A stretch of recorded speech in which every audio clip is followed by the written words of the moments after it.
ಮಿತ್ರ ನಮಸ್ಕಾರ. ರಘುಟೆಕ್ ಚಾನಲ್ಗೆ ತಮಗೆ ಪ್ರೀತಿಯ ಸ್ವಾಗತ. ಇವತ್ತು ನಾವು ತಿಳಿಯೋಣ ಹೇಗೆ HRMS 2.0ದಲ್ಲಿ ರಿಕವರಿಯನ್ನು ಮಾಡ್ಕೊಳ್ಳೋದು ಹೇಗೆ ಅಂತ. ಅಂದರೆ ಯಾವುದಾದ್ರೂ ನೀವು ರಿಕವರಿ ಆಗಬೇಕು, ಈಗ ಟೈಮ್ ಬಾಂಡ್ ಯಾವತ್ತೋ ಆಗಬೇಕಾಗಿರೋದನ್ನು ಮುಂಚಿತವಾಗಿ ಆಗಿಬಿಡುತ್ತೆ, ಅಥವಾ ಎಫೆಕ್ಟ್ ಆಗಬೇಕಾಗಿರೋ ಟೈಮ್ ಬಾಂಡ್ ಇನ್ನು ಯಾವಾಗಲೂ ಆಗಿರುತ್ತೆ. ಸೊ ಯಾವುದೇ ಥರದ ರಿಕವರಿ ಆಗ್ಬೋದು.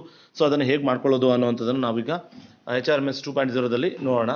ಸೊ ಈಗ ನಾವು HRMS 2.0ದ ಹೋಮ್ ಪೇಜಲ್ಲಿದ್ದೀವಿ. ಹೋಮ್ ಪೇಜಲ್ಲಿ ಬಂದುಬಿಟ್ಟು ಇಲ್ಲಿ ನಾವು ಮಾಡ್ತಾ ಇರೋವಂಥದ್ದು ರಿಕವರಿ. ಅಂದರೆ ಈಗ ಆಲ್ರೆಡಿ ನಾವು ಪೆನಾಲ್ಟಿಯನ್ನು ಕಟ್ಟಬೇಕಾಗಿರುತ್ತೆ ಯಾವುದರದ್ದು ಒಂದು ವಿಷಯವಾಗಿ. So any type of penalty ಆಗಿರ್ಬೋದು ಅದು. ಸೊ ಅದನ್ನು ನೀವು ಯಾವ ಪೆನಾಲ್ಟಿ ಅಂತ ನಿಮ್ಗೆ ಆರ್ಡರ್ ಆಗಿರುತ್ತೋ ಆರ್ಡ್ರನ್ನು ಮುಂದೆ ಇಟ್ಕೊಂಡು ಈ ಒಂದು ಕೆಲಸವನ್ನು ನೀವು ಮಾಡೋದಕ್ಕೆ ಮುಂದುವರಿಬೇಕಾಗುತ್ತೆ.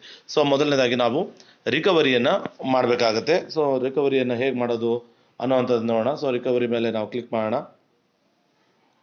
ಕ್ಲಿಕ್ ಮಾಡಿದ ಮೇಲೆ ನಮಗೆ ಈ ರೀತಿಯಾಗಿ ಪೇಜ್ ಓಪನ್ ಆಗುತ್ತೆ ರಿಕವರಿದು. ಸೊ ಇಲ್ಲಿ ಬಂದುಬಿಟ್ಟು ಎಂಪ್ಲಾಯ್ ರಿಕವರಿ ಅಂತ ಇದೆ, ಇಲ್ಲಿ ರಿಕವರಿ ಲಿಸ್ಟ್ ಅಂತ ಇದೆ. ಸೊ ಈಗ ನಾವು ಎಂಪ್ಲಾಯ್ ರಿಕವರಿ ಮಾಡ್ತಾ ಇರೋದ್ರಿಂದ ಆ ಲಿಸ್ಟನ್ನು ಕೂಡ ಒಂದ್ಸಲ ನೀವು ಚೆಕ್ ಮಾಡ್ಕೋಬೋದು.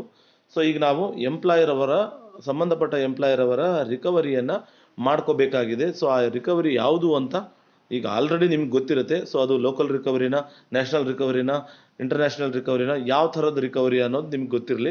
ಸೊ ನಾನು ಎಂಪ್ಲಾಯ್ ರಿಕವರಿ ಅಂತ ಇದೆ ನೋಡಿ, ಆ ಎಂಪ್ಲಾಯ್ ರಿಕವರಿ ಮೇಲೆ ನಾನೀಗ ಕ್ಲಿಕ್ ಮಾಡ್ತಾ ಇದ್ದೀನಿ. ನಾವು ಕ್ಲಿಕ್ ಮಾಡಿದ ತಕ್ಷಣ ಇದು ಎಂಪ್ಲಾಯ್ ಲಿಸ್ಟ್ ಆಗಿರುತ್ತೆ. ಎಂಪ್ಲಾಯ್ ಲಿಸ್ಟ್ ಮೇಲೆ ಕ್ಲಿಕ್ ಮಾಡಿದ್ದೀನಿ. ಸೊ ಎಂಪ್ಲಾಯ್ ಲಿಸ್ಟ್ ಬಂದ್ಬಿಟ್ಟು, ಸೊ ನಮಗೆ ಈ ಎಂಪ್ಲಾಯರವರ ಲಿಸ್ಟ್ ಇದೆ ಇಲ್ಲಿ. ಸೊ ಲಿಸ್ಟ್ ಬಂದ್ಬಿಟ್ಟು ಯಾವುದೋ ಒಂದು ಯಾವುದು ಎಂಪ್ಲಾಯರವ್ರದ್ದು ನೀವು ಮಾಡಬೇಕಂತ ಇರ್ತೀರೋ ಆ ಎಂಪ್ಲಾಯರವರ ಇದ್ರ ಮೇಲೆ ಐಕಾನ್ ಮೇಲೆ ಕ್ಲಿಕ್ ಮಾಡಿದ್ರೆ ಈ ರೀತಿಯಾಗಿ ಪೇಜ್ ಓಪನ್ ಆಗುತ್ತೆ.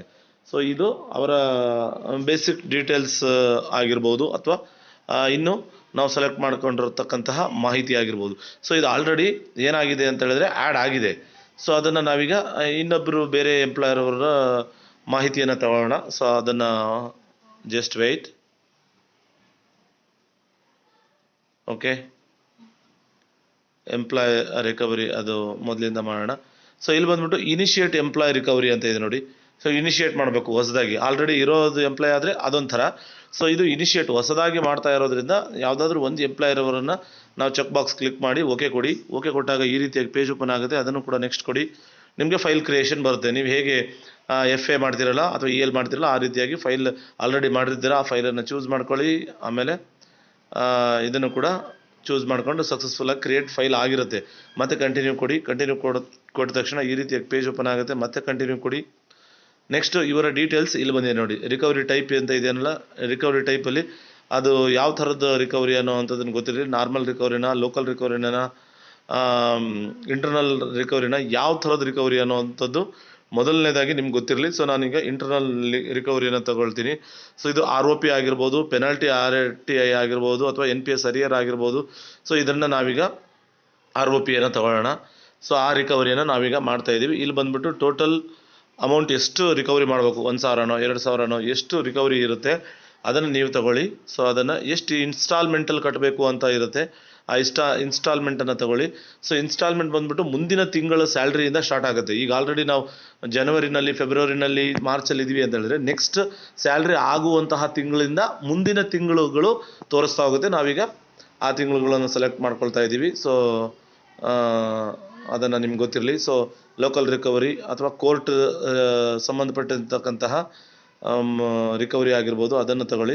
ಇಲ್ಲಿ ಫಿಕ್ಸ್ಡ್ ಆ್ಯಂಡ್ ಇನ್ಸ್ಟಾಲ್ಮೆಂಟ್ ಇದೆ. ಸೊ ಇದು ನಿಮ್ಗೆ ಕರೆಕ್ಟಾಗಿ ಗೊತ್ತಿರಲಿ. ಫಿಕ್ಸ್ಡ್ ಆ್ಯಂಡ್ ಇನ್ಸ್ಟಾಲ್ಮೆಂಟ್ ಅಂತ ಹೇಳಿದ್ರೆ, ಫಿಕ್ಸ್ ಅಂದರೆ ಒನ್ ಟೈಮಿಗೆ ಕಟ್ಬಿಡೋದು ಅಂತ.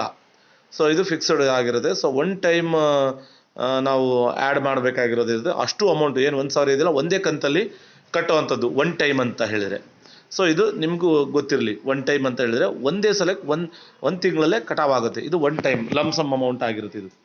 ಸೊ ಇದನ್ನು ಡೇಟ್ ಸೆಲೆಕ್ಟ್ ಮಾಡ್ಕೋಬೋದು ನೀವು, ಯಾವ ಡೇಟು ಅಂತ. ಸೊ ರೀಕ್ಯೂರಿಂಗ್ ಅಂತ ಹೇಳಿದರೆ ಒಂದು ಸಲ ನೀವು ಆ್ಯಡ್ ಮಾಡಿದರೆ ಲೈಫ್ ಟೈಮ್ ಅವ್ರು ರಿಟೈರ್ ಆಗೋವರೆಗೂ ಕೂಡ ನೀವು ಹಾಕಿರುವಂತಹ ಅಮೌಂಟ್ ಇದೆಯಲ್ಲ 1,000. ಸೊ 1,000 ಪ್ರತಿ ತಿಂಗಳು ಕಟ್ಟಾಗ್ತಾ ಹೋಗುತ್ತೆ.